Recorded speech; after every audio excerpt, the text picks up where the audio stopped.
From Las Vegas, the entertainment, music, and sports capital of the world, it's the JJ and Johnny Show.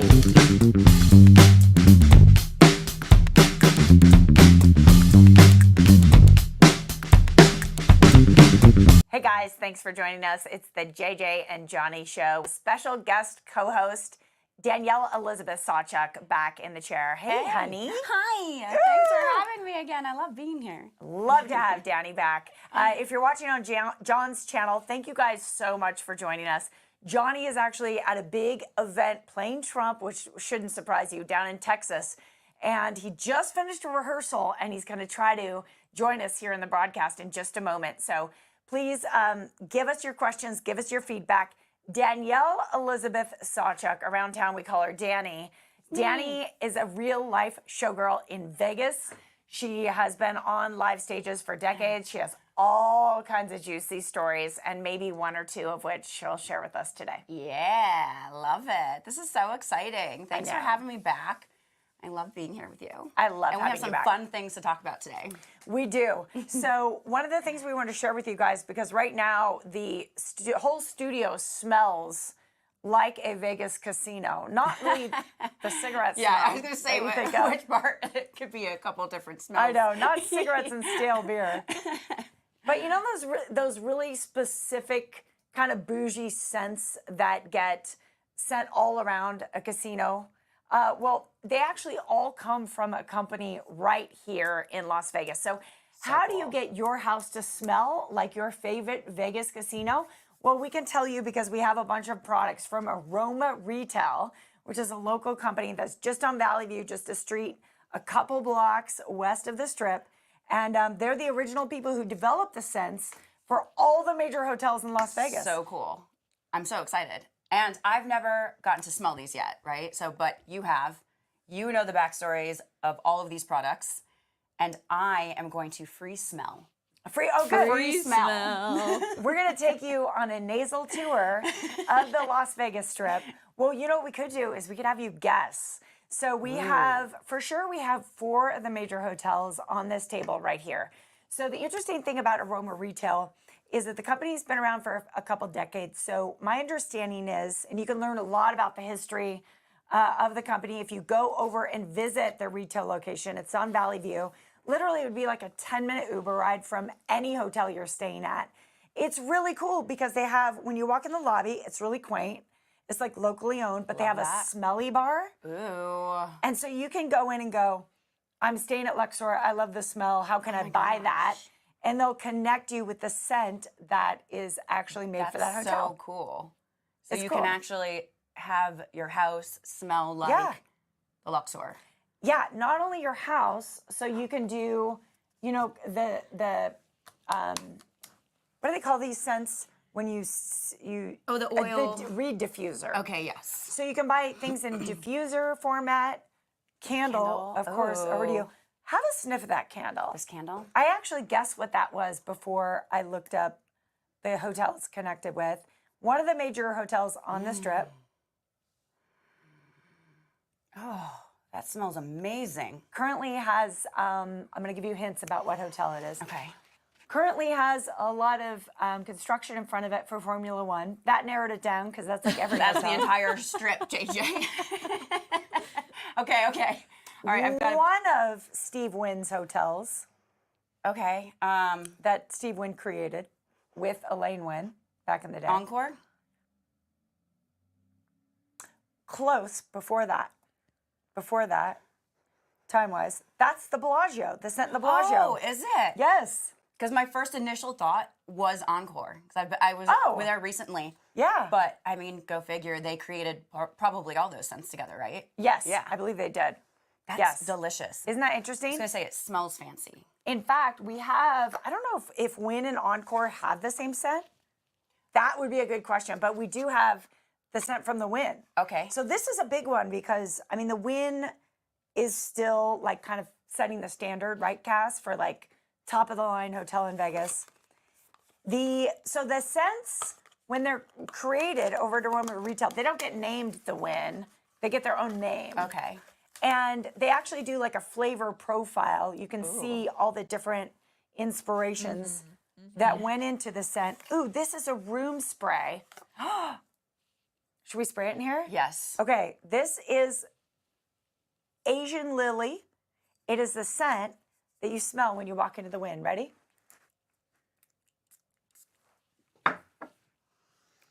Oh, that's nice. Smells like- that is so wind. That is so winning.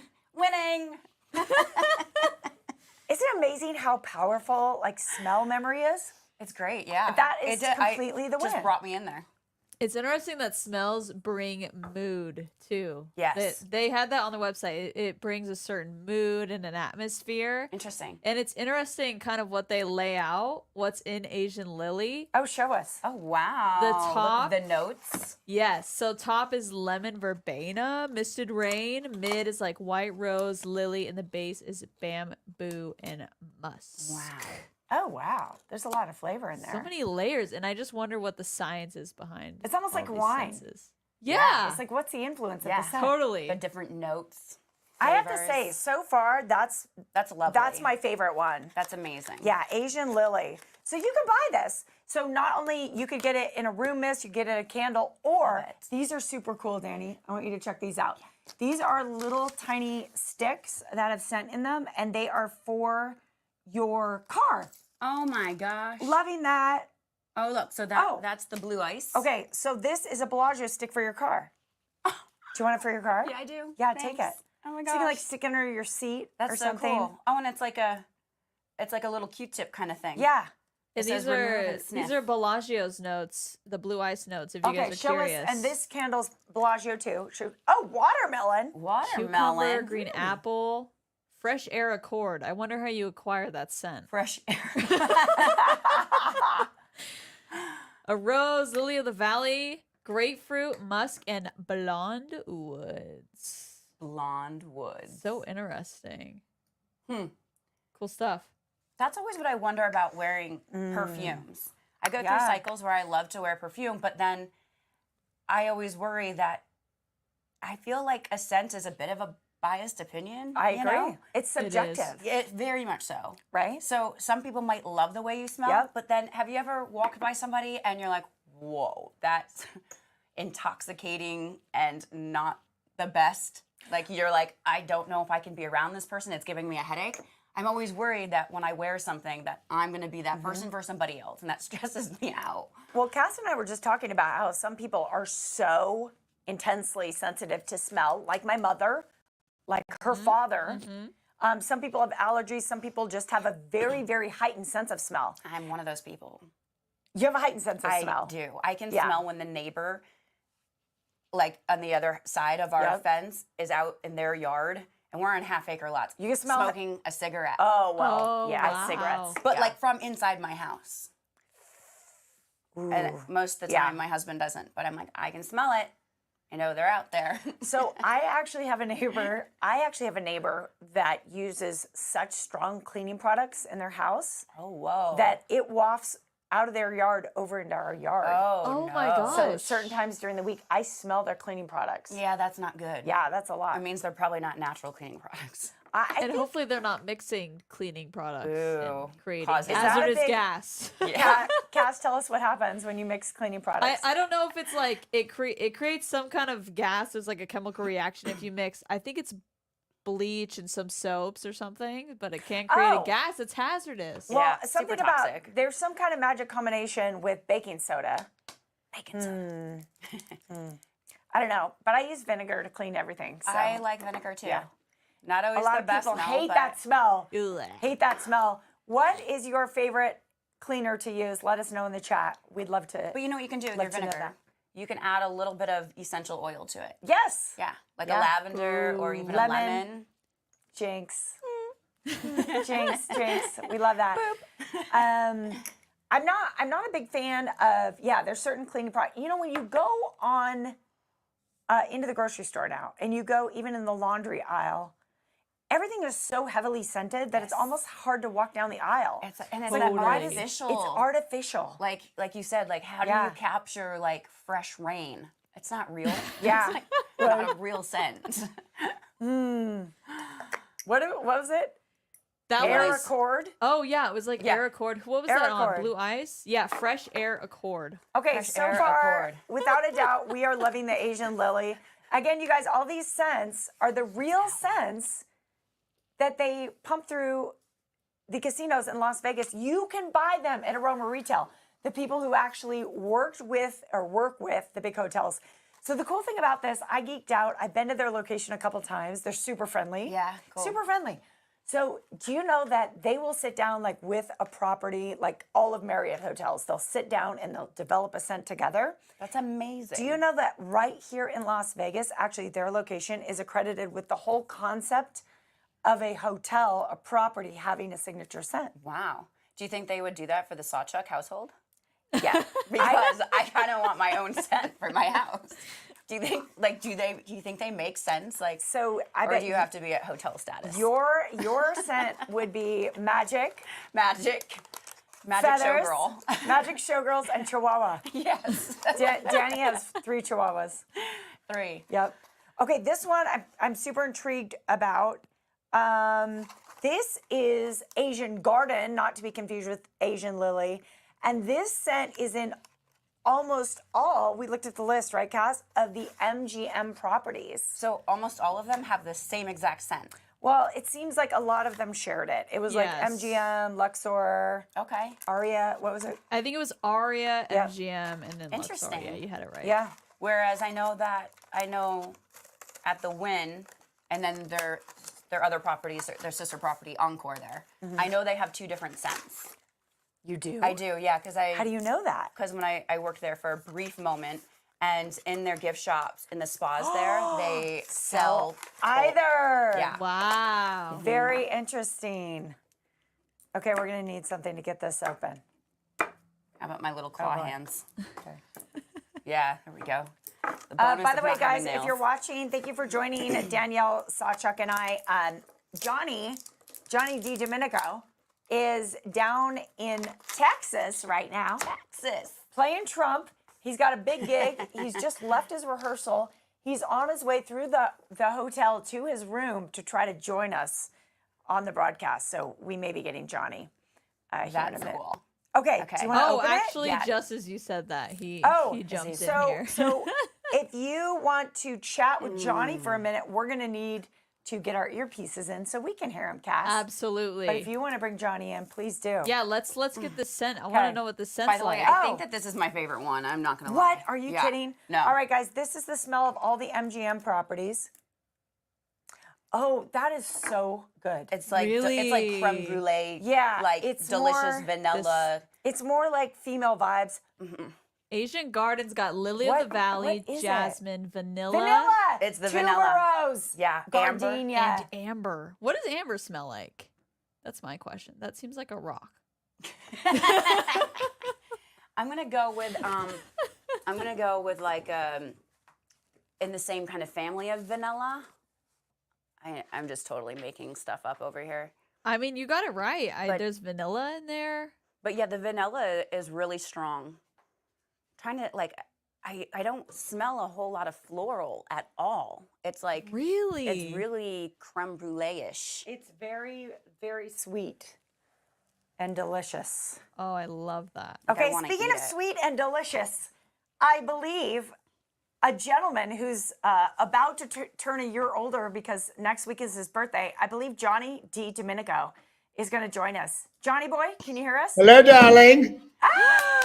Yay! Greetings from another hotel room. Oh my God. So we've been smelling hotel rooms. This is the MGM. What does your hotel room smell like? It doesn't smell like that.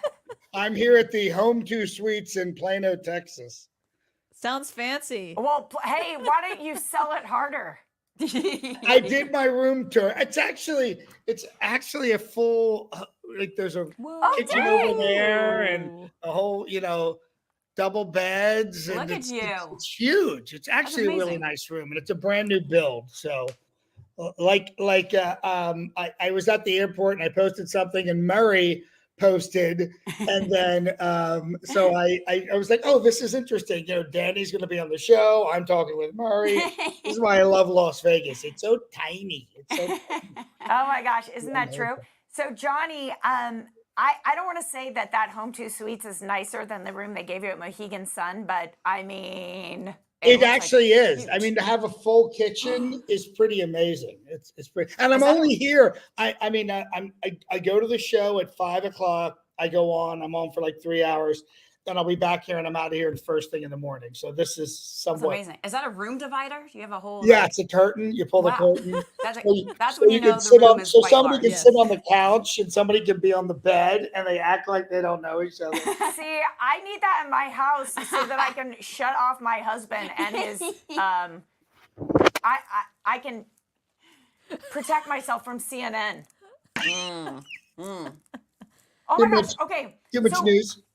there's just a lot of news. I don't know if you guys feel the same way I do, but right now I'm just like, I just, the less national news I hear, the better. I'm just Oh, it's trying to- I'm overwhelming. with you. I'm with stay you. stay calm. What about Stay calm. What about what are your guys' thoughts about Trump working at McDonald's? Oh, that was a Oh, that Well, was a you great know, I PR was move. there for 15 minutes, and now I totally understand what it's like to have a job there. It's so easy. It's so easy. I could do 40 weeks there on my feet, 40 hours a week. I feel like I did get my fry certification. I got my fry certification. I think the job would be super easy if all of your customers were rehearsed.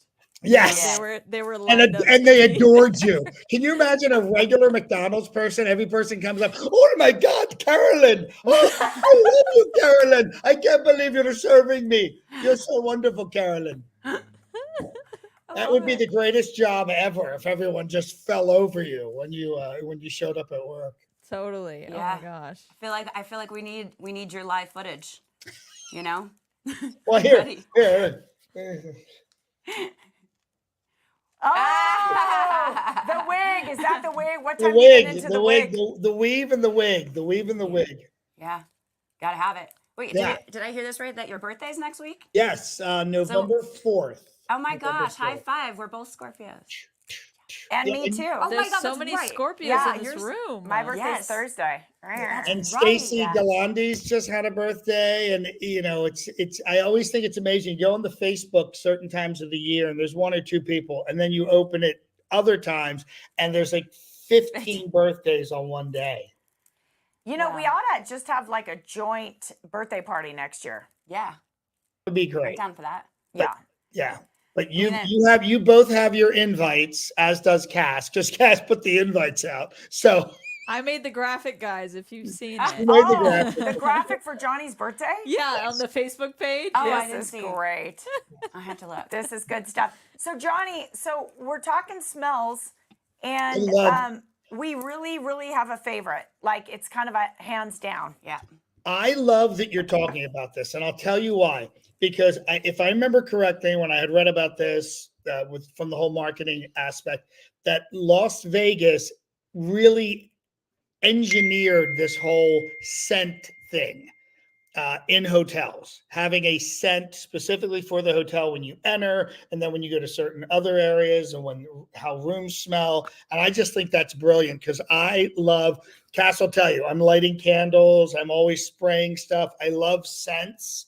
And I think it's such a wonderful layer to add on to your hotel experience.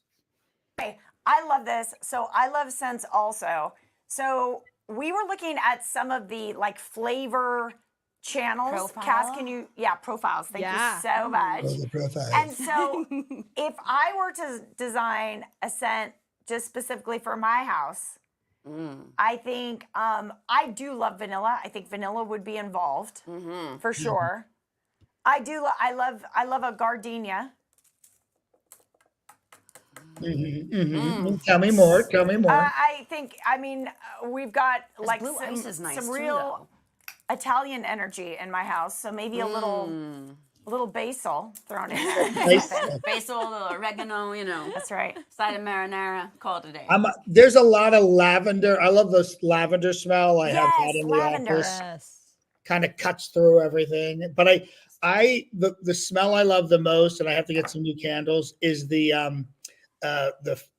fir pine. Yes. Yes. I just love that. Like Yes. a really authentic, like evergreen tree smell. Yes. Right? Oh, my Oh my husband loves gosh. that the most. because Yeah. it Oh, reminds really? him of Christmas. Home. Yeah. Yes, that's Loves, exactly. It's so many wonderful memories. It'll be like middle of July, and he lights those candles, and I'm like, honey, it's not Christmas yet. He's like, I know, but I'm getting excited. I'm like, okay, here we go. Christmas in July is a Yes, thing. yep. Well, It really isn't- is in my house. I think it's amazing how smells can be evocative of certain times of the year and certain memories and certain Yes. people. Somebody, do you remember the perfume Charlie? Oh yeah. And it had the Charlie. commercials. That's taking it back. Yeah. Yeah, early 80s, right? Charlie. Some of the girls in my high school wore that, the girls I fell in love with. And I just remember somebody, it was at a CVS behind the counter. I said, could I just, and it would, as soon as I smelled it, it just took me back, to the 80s. Can That's I so funny. to a back seat somewhere? Yeah. Yeah, Yeah. Took you We way were back. listening to Billy Joel. Oh my God! By the way, Billy Joel coming to Las Vegas in about 2 weeks. Yes. Playing one show. Oh Yeah. my gosh. At the Allegiant, right? Yep. Yeah. Just one and done. Okay. Can I have an equivalent scent? And I don't know if you have a scent. Okay. Do you want to hear every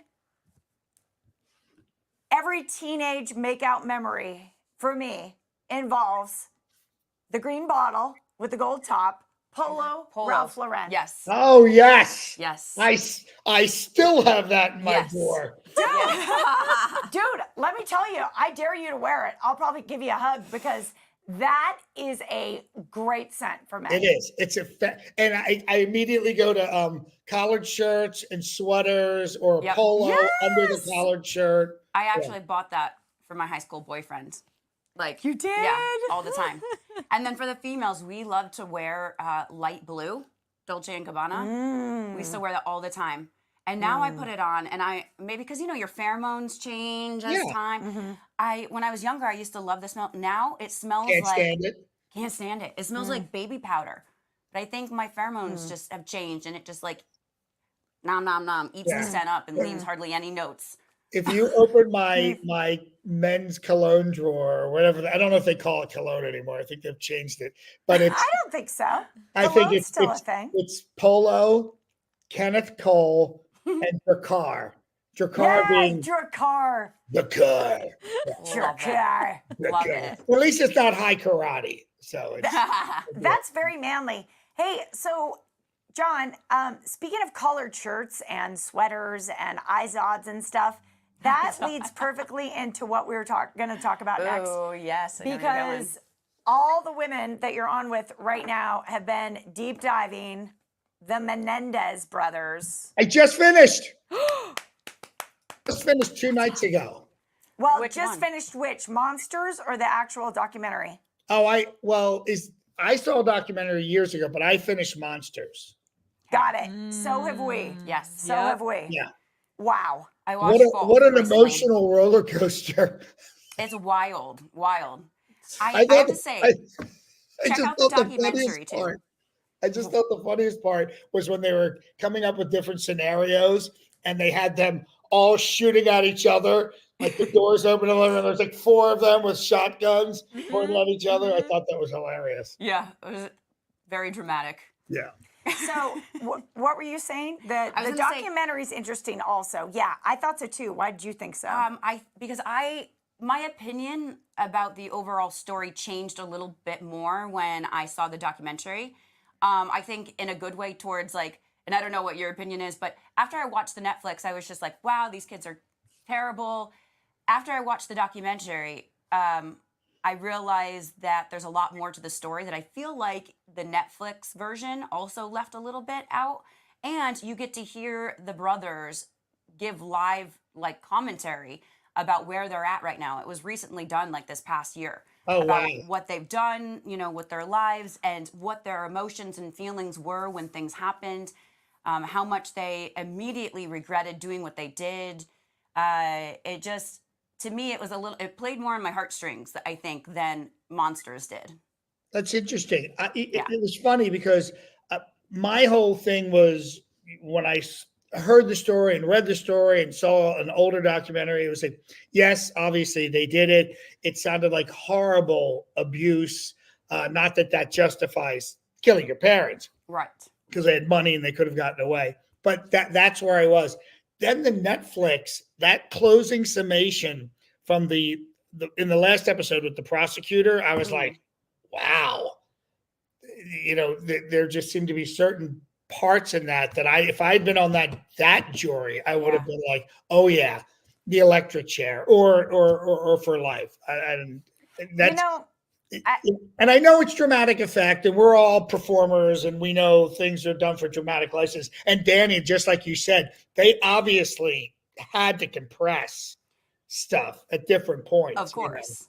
So I mean, I'm definitely going to watch the documentary now. Just the amount of time that the whole case went on. So I was in LA in 91 and then all through the trial. So I saw it happening. I think that all the media frenzy around it and just the amount of time it took. The other thing I found really interesting is how much the OJ case may have kind of affected it.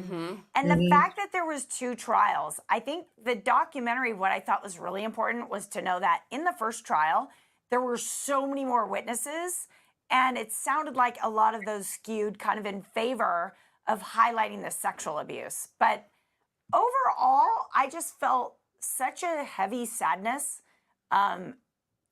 If you believe that the sexual abuse that was presented is true, I just felt such a heavy sadness for the whole situation. And after watching the documentary, it's hard to believe that it's anything but true. Because Really? yes, 100%. And that's I guess that's the biggest difference for me between watching Monsters. I was like, okay, this could be fabricated. After watching the documentary, which also provides live footage, the live footage of the trial of the actual boys, I felt like in the Netflix Monsters, the actors were more dramatic, and the crying on the stand than the authentic. So here are the actors. If you go back one. By the way, I just have to say, the woman who played the attorney, yes, phenomenal, fantastic, so good, phenomenal, so on point. Like the difference, like So there's here's no the difference. real life. It's so close.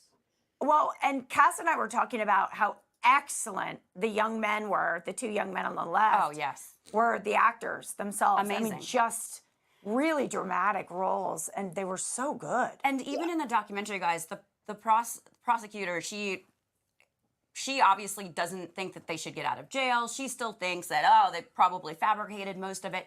But there is a moment where she admits, in the documentary, that the biggest problem she had in that first trial was that she could not find one person that knew their parents, whether it was family or work-wise, except for Jose, the father's secretary, that would say one good thing about them, about their temper, about how they saw or heard of some sexual abuse. So it's hard for me to believe that all those family members and people that grew up, like the cousin that the one boy told her, like, yes, my dad did this, and then she went and told Kitty, and Kitty was like, this didn't happen. See, She said this on the stand. The cousin was staying in the basement. That was actually, that testimony or within the documentary actually was probably the most powerful piece of evidence to me. Yes. That what they were saying was true. John, do you know the part we're talking about? Or have you not seen that? Because I've seen the the entire thing. I saw the entire thing. They did talk about it in Monsters as well, but it seemed kind of like a little bit more like, that could be fabricated. Yeah. It didn't. Right. Yeah, they didn't they kind of went over a few things that I think were really important. How about this? Okay. How about this? I was really hung up on this. In the first trial, according to one of the female witnesses who was part of the documentary, she said when they came down for the first vote of the jury behind closed doors, which I think took a month, the first vote, all men in the room said they're guilty, and all the women said, hold on, maybe not. Yeah, I thought that was very interesting. But guys, That's really interesting. If those two boys happened to be two girls, I think the trial would have gone in a 100 totally different direction. I know exactly what you're saying. 100%. Because I think back then, the thought of a father sexually abusing two boys was just unheard of, especially somebody of his nature, But his it's status and been wealth. happening like forever. It's just so hard to wrap your brain around. People don't even want to have to process it. So Socially unacceptable. this is what I don't understand in my life up until this point. And I know that people do lie. It is possible that these brothers are lying. But I will just say, in the sexual abuse that I have witnessed, in the mostly workplace situations where maybe like an older manager has an affair with a young person, Right. where, you know, the manager is obviously responsible to not do those things. In those situations I've witnessed my whole life, no one when the truth is revealed, no one wants to hear it. It's ignored. Why is there this like blanket denial of I think sexual abuse? I think it's gotten better over time, obviously. Definitely. I think, I have an odd connection to this because my first wife, Donna, was a child therapist, and her area of expertise was child sexual abuse. So You're the 20 kidding me. years we were together, I learned a great deal about it, and it's super heavy stuff, and you have to have it has to be handled a certain way in court, but people just can't they just can't believe it because they can't see it with their own eyes, but the evidence is there, especially in the cases where she was an expert witness on, or she was the therapist of the child who was sexually of a very wealthy family living in Beverly Hills. You don't think that happens. You put that for like the low income family, the parents that are the drug addicts or alcoholics at home with no job, living off government money. Like, how about this? Is your anger, okay, if indeed the father did this, I mean, we're all just horrified, right? We basically don't even want him. I have no problem if he is not alive, if he was really doing this to his sons. But then isn't there also really a special kind of awful feeling for the mother who knew it was going on? 100. I was going to say, I thought you were going the other direction. I was going to say, almost worse. I don't know why. Isn't that weird? Yeah. But a lot of times they're kind of complicit and they're codependent on the abuser. And they've seen this with, I mean, you can see it with some, it's not the same thing, but it's similar. You've got some guys who are mass murderers who have girlfriends who help them recruit girls. Right. All the time. Jeffrey Epstein. All the time. Yep. I mean, around and this it all leads back to Diddy. But, oh boy. I mean, it's just so fascinating to see people, and then how many times are people actually saved from these situations? So, yeah, if indeed they were abused, like they have laid out that they were, I really do feel that they shouldn't be in jail now. I think they've served their time. Is it too late for us to evolve as a society? This is one of the things about this story, which obviously since the 90s has captivated us as the public. I mean, we all remember when it was happening and it was huge, and then OJ came in and then it was huge again. But it's one of those things that we all feel, we all have parents, and we all have had maybe something. You may have animosity towards your parents. You obviously love them, whatever, but you find it hard to believe that two people raised who were functioning in society could kill their parents at close range. And then when you hear this, and then they obviously did it, but then to add on the fact that there was possibly sexual abuse, it complicates it so much. And they would need to have a story like that. And I'm not saying either way. I'm just saying in that situation, they would need to have something that bad to kind of mitigate what they did. Listen, you are absolutely right. And I'm not close enough to the case to know if they needed one let's say they did do it and none of this is true. If they needed one excuse, that would be the one, Right. right? That's the one. That's the winner. You're right. And Danny, in the documentary, did they talk about the fact that supposedly they had read a book on sexual abuse so they could pick the worst ones or whatever, like they mentioned in Monster? Because I was like, wait, is that a fabrication? Is that real? The book where that the woman was helping, like the woman was helping write it. Right. Well, in the documentary, they actually like turn it around and say that basically, like she kind of used him and put the book out on her own and used things, and who knows how much of it was true. And he talks a little bit about that as well.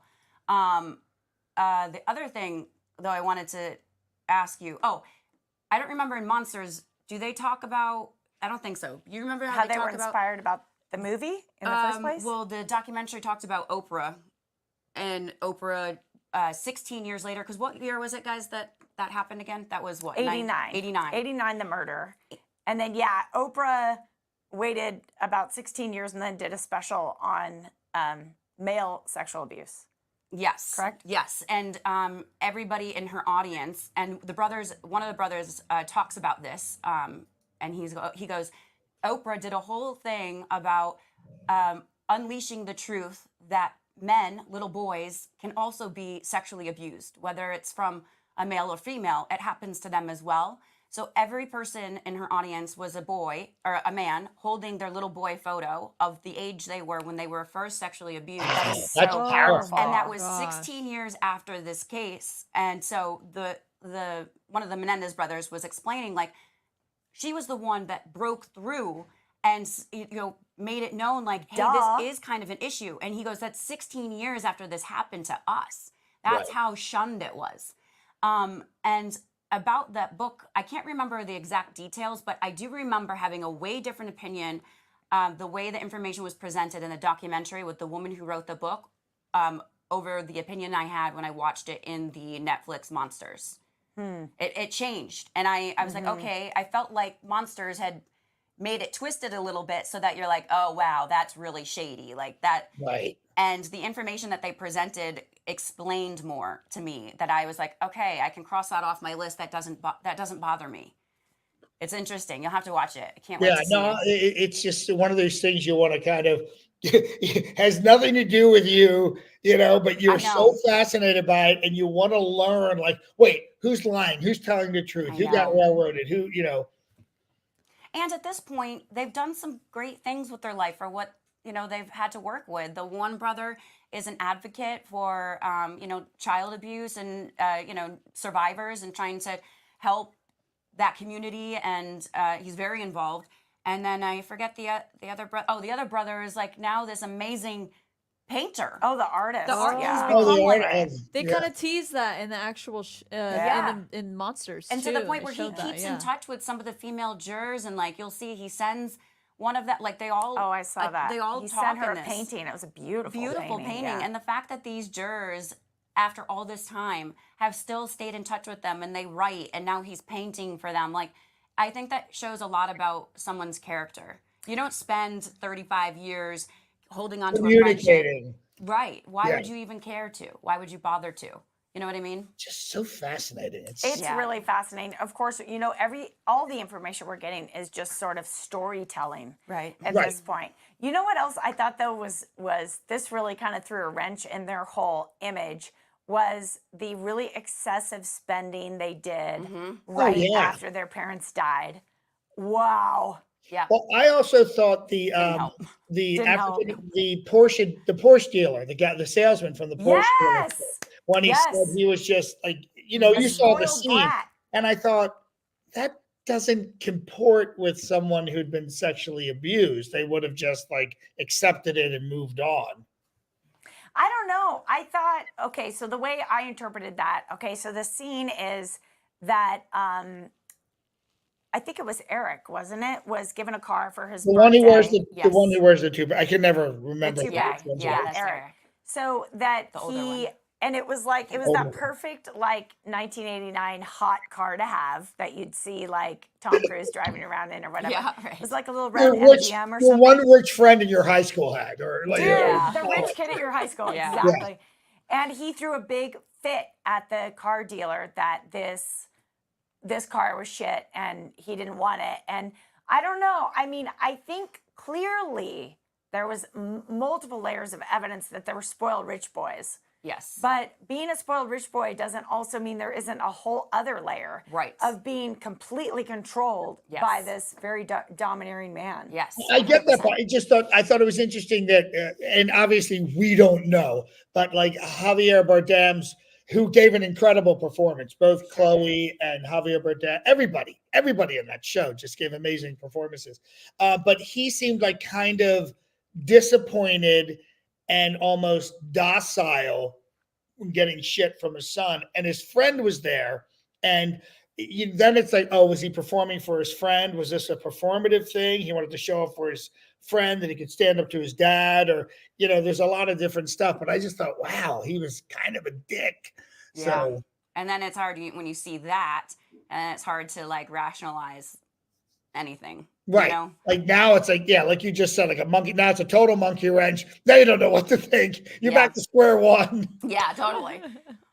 And that makes for some good TV there, That doesn't certainly it? does. And I love the tell ya. fact, I love these I always think of mini series back when we were younger and on ABC, a mini series. But these limited series shows on Netflix and Amazon are just so great. They bring in such amazing talent. They're able to tell these stories in like 6 1-hour plus episodes. And you really get a much better feel for it than as opposed to a 90-minute or 2-hour TV movie, and they have to sanitize it. That was probably the first time I saw it was like an old version of it. But this was much deeper and so much more, to have a budget to really have this evocative 1980s, from the music to the way they dressed and the cars and everything. It really takes you back to that time. I haven't Googled this yet, but whenever I watch real, like, true crime, I always Google the facts. Like, did they really play Milli Vanilli at the funeral of the parents? That was I'm true. dying to Oh my know. I gosh, checked yes. that. I Did they? checked that. It was true. That was true. Girl, I'm gonna miss you. I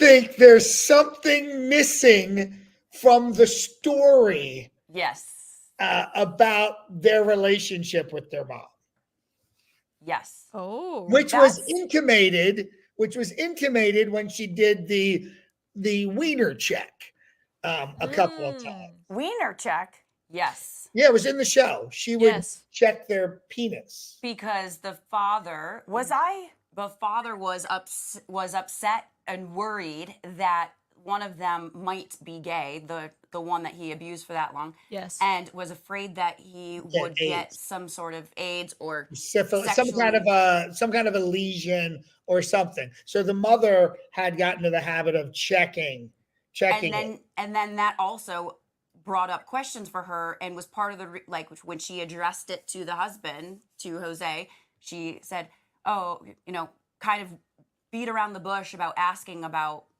touching the boys in any sense, because why would he be so concerned about the one son about getting something? Yeah. Right. Only if he was also with that one son and he didn't want a transmittable disease, Right. because he's having sexual Right. sexual activity with. This is a very, very disturbed It is. family. But I have to say that for the most part, the boys in the documentary, they still wish that it had never had happened. But of course, it's easy to do now at this point. But they do speak somewhat highly, like maybe highly is not the right term, but they do say nice things about their mom, and they do say that they wish that she was still here, that they wish that there was some way that they didn't have to Kill her. Yeah.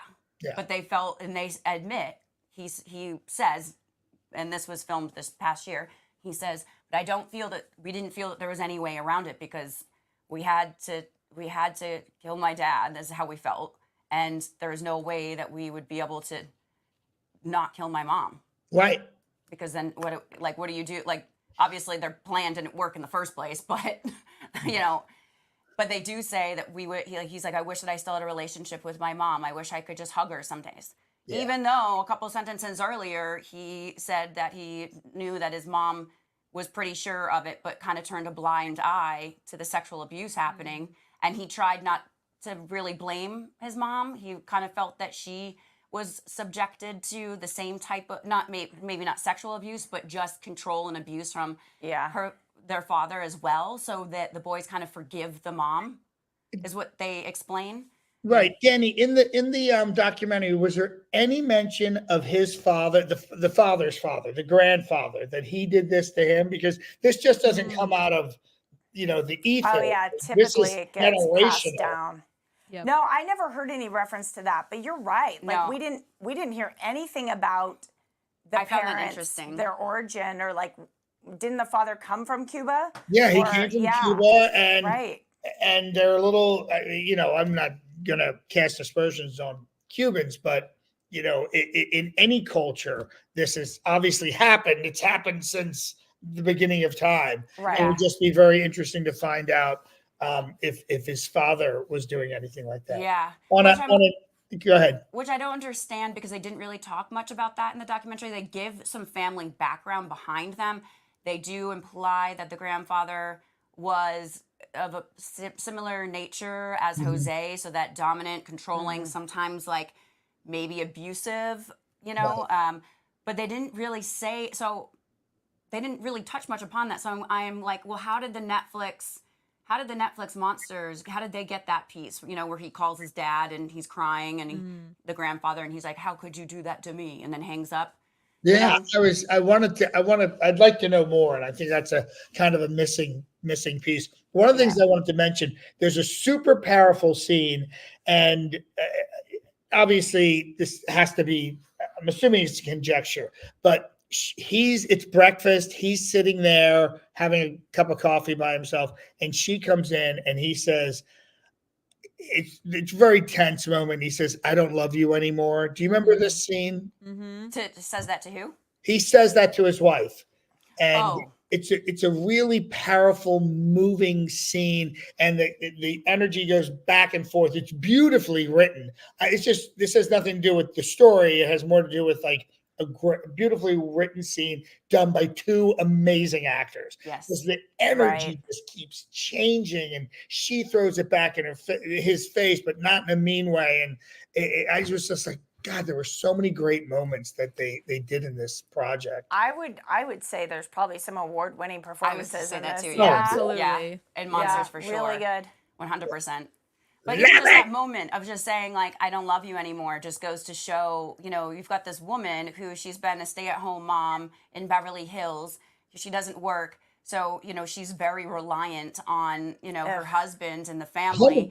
So to say I don't love you, and now it's kind of like, oh, where's my place in the world? What does that mean for me? Like, that's a control thing for him, to like kind of put her in a place and be like, remember, if I don't love you, I could leave you, and if I leave you, you'll have nothing. I just felt that father was just the most evil creature on earth. I know. I just thought it was horrible. I know. I agree. Yikes. So this was our upbeat, happy show, right? So anyway, rainbows and butterflies. This is our 21st episode, Johnny. So we're barely legal. 21. Oh, I love that. I love that graphic, Cass. Oh, that's all JJ. That's credits to JJ. Credits to JJ. There you go. So Johnny, we miss you. We miss you guys. It'll probably still smell like the wind when you come back to the studio. Right to me. I love There's a new candle waiting for you. Yeah, oh, my birthday gift. That's right. Happy birthday from the Bellagio. There you go. All right. Well, I got to shave and shower and start the Trumpy process. Or maybe go work at McDonald's in between. Maybe. Yeah, throw in a shift. Never know. Make some fries. Did he eat some of the fries, by the way? Probably not. I'm sure he did. I'm sure he did as well. Totally. Man alive. Oh my Oh God. gosh. All right. Good to see you, Johnny boy. You too. Thanks for stepping in, Danny. Bye, Cass. Bye, everybody. Wow. Okay. Well, we deep dived on that show. That's for sure. Crazy, right? So I mean, I guess just to sum that up, they left it off. They left that they are going to what? Where is it at now? They're going to have. There's some kind of, even though they were life in jail without bail. Yes, there's some kind of a hearing coming up. Yes. Cass, can you look it up for us right now and just see what it is? So I want to stay away from the tabloids, maybe a little bit, and see if we can get some kind of a source for what kind of review is coming up for them. Current status. Okay, well that doesn't. Living Serving behind life bars. behind bars. Yeah, well. I saw that the woman, there was in the credits at the end of the documentary, the female attorney actually declined to be interviewed for the documentary, but did say, there was something kind of remorse for the outcome, but that it was the law.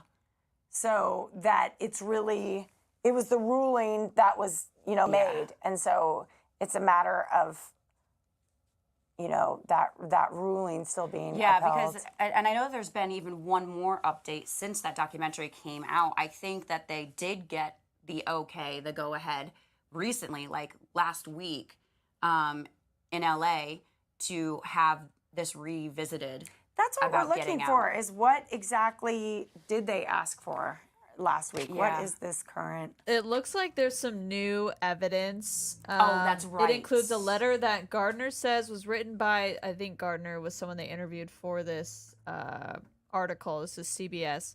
Was written by Eric Menendez to Eric's cousin, Andy Cano, in December 1988, about 8 months before the crime. The letter reads, in part, I've been trying to avoid Dad. It's still happening, Andy, but it's worse for me now. Every night I stay up thinking he might come in. I'm afraid he's crazy. He warned me 100 times about telling anyone, especially Lyle.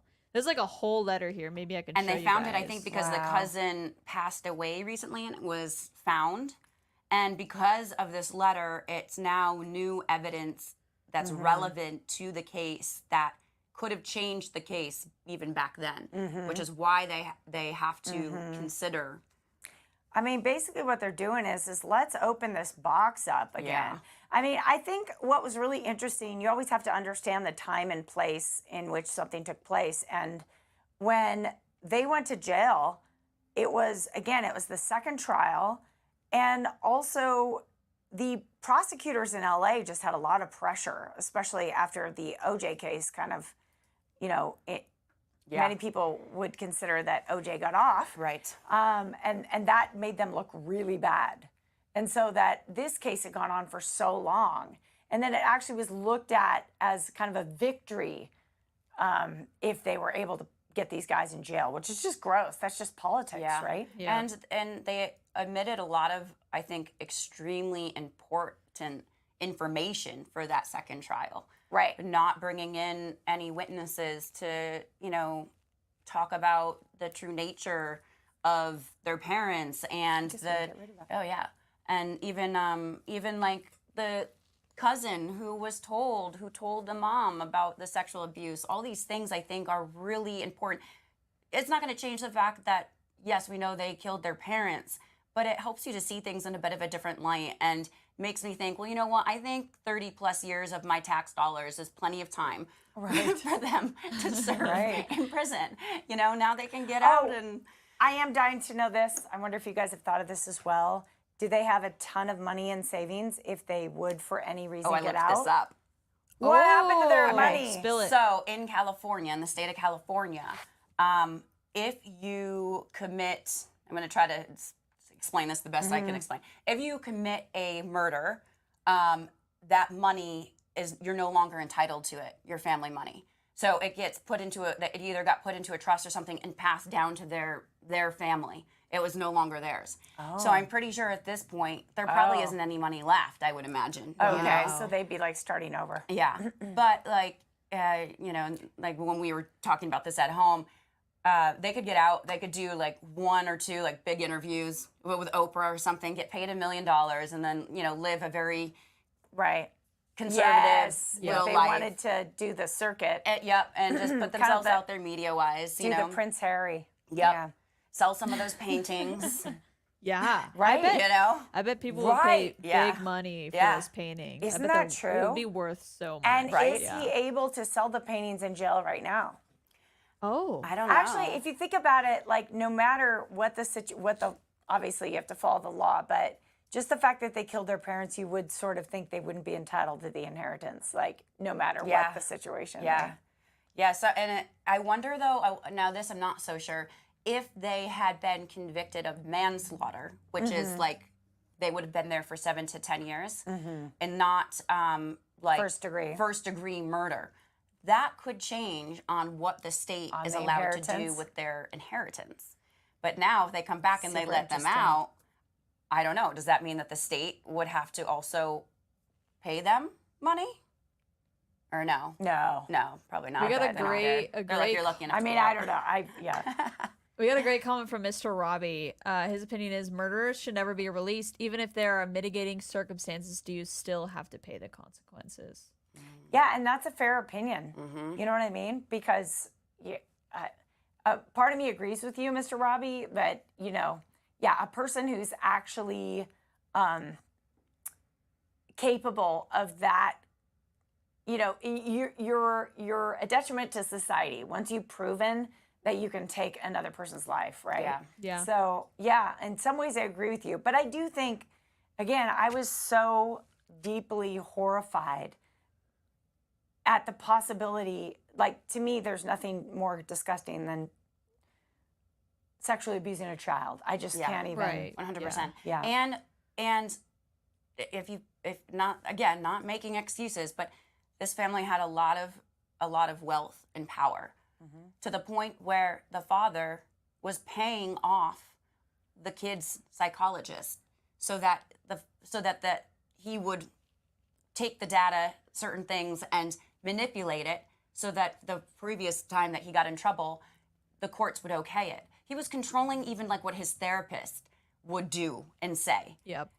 He had pretty bad ethics. Yes. Well, Well, yeah, I suppose so. pretty much. Yeah, suppose so. So it's like I Yep. can see why everyone's like, oh, why didn't they just run away? I'm like, well, also they were in their early 20s, trapped at their house, and literally, if they ran away by the time they were found again, I don't know that he would have not done something more terrible. You know, I don't know. Yeah, I'm sure in retrospect they see that as an option, but at Yeah. the time, I really, when the one son said I wanted to go away for college, and my dad said no, you're going to live at home and go to UCLA, and that was his breaking point. Yeah. And I was like, it sounds true. It's like he can't even talk to his therapist because his therapist is being paid off and controlled by his dad. Yep. He can't go away to school because, you know, that's being controlled by his dad.